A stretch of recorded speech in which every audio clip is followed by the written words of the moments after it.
Hi, my name is Daniel Fisk. I'm going to go over um, how to do basic stuff for animation in Maya. This stuff that I'm going to show you is pretty simple, and it's going to just kind of compound upon itself and grow. These techniques are the techniques I use. Other people may use different ones. Yeah, you're just trying to get these characters to move and come alive. There's always many ways to kind of look at things and do things. I'm going to show you my techniques. I'm first going to go over um, my settings in Maya. Um, uh, right now, if I'm right now doing this in 2020. I do have 2022, but 2020 is most. I all these techniques actually can go back to like 2010, I think. So don't doesn't really matter which version you're working on. Some of the things are new, so that will can be helpful. Um, One of the cool things here, I'm gonna reset my current workspace so I'm kind of working in the default setting here. And largely, I kind of work in this realm. When I come down to my settings over here by the little gear with it by the guy running, and just turn on a few things that are already probably turned on. My tick size, whenever I drop a key, doesn't actually get increased. I'm just going to leave it at 1. That's going to be what it looks like. 24 frames per second.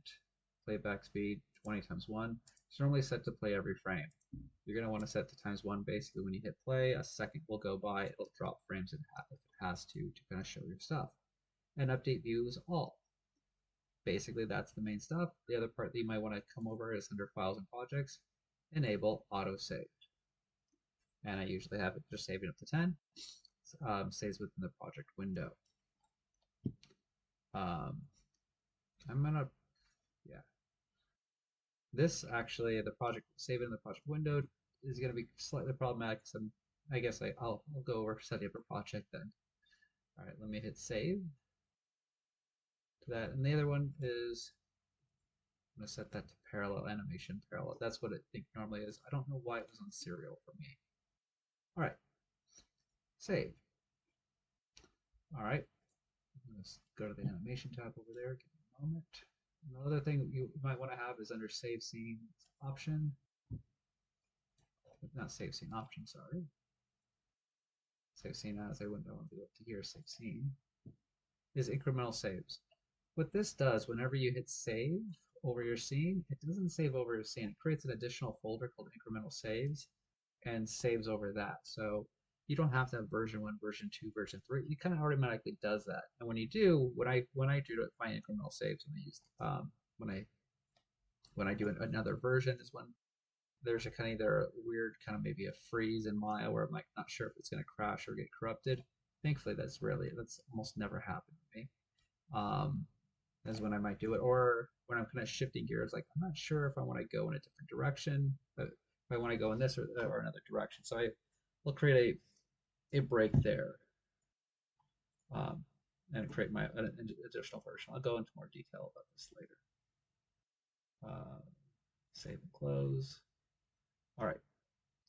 The other thing I like to use right now, there's going to be this is the motion trail. I like to use the graph editor, but we'll come into that a little bit later. Right now, I'm just on the animation tab here. Um, so now let's move into setting a project up. File, project window, um, new,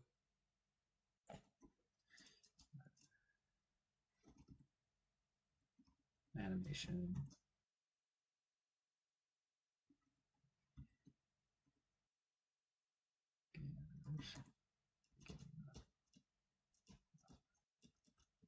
Totally spelling that wrong. Give me a moment. Let's just call it animation. I'm gonna pick a location. And as you see, I was already kind of doing this before, but I'm setting up a whole new scene. Animation lectures. I'm going to put it in here. Select. So put it anywhere you want to keep all your work together. So you can put it on your desktop, you can put it on your C drive, anywhere you want. Hit accept. What that's going to do is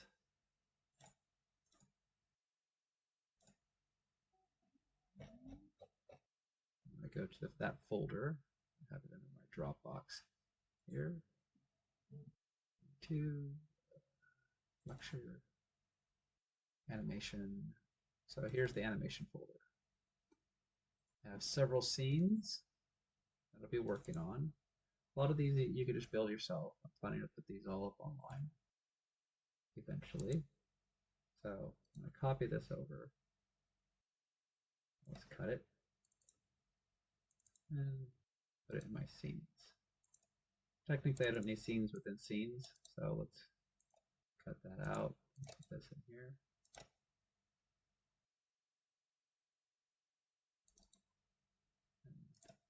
So we have all these scenes.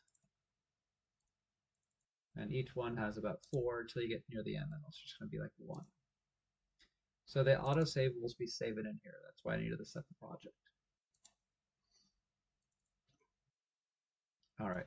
And that's basically what I wanted to show you with this. Kind of just the way kind of my whole scene is set up. The next video is we're going to go into ball movement, and we're going to do some really fundamentals of how to actually make things move in Maya. And we'll do that in the next video.